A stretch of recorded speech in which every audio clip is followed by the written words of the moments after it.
Today I'd like to walk through how to clone a project from GitHub.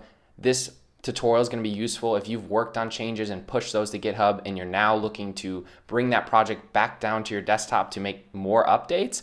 This is for you. I have a blog post on this tutorial, but without further ado, let's jump right into the video.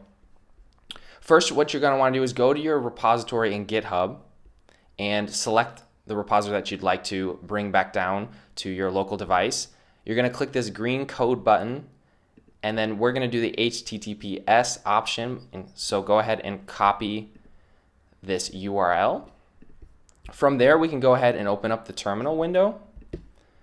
And what we're going to want to do is put this project in a folder wherever we'd like on our computer. In this case, I'm going to go to the desktop, and I'm going to go ahead and just make a folder. I like putting it somewhere not required, but you're more than welcome to do this. So I'll just go ahead and say parent folder.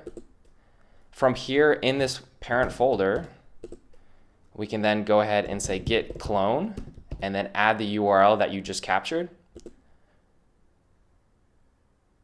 After this step, what you're going to want to do is just open up this project in Visual Studio Code, and that's code space whatever the name of your project is.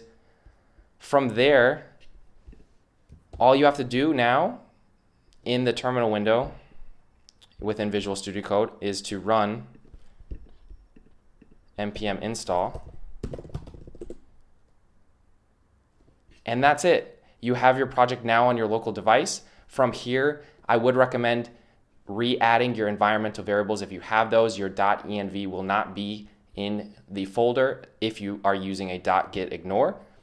If you aren't using .gitignore, you don't be putting your environmental variables in the folder, so be sure to use that. And then if you are looking to add changes back up to GitHub, everything's ready to go. All you're going to have to do is do git add all, then git commit m and leave a message. So we can say new updates. And then finally, you can do git push origin main to then send those to GitHub.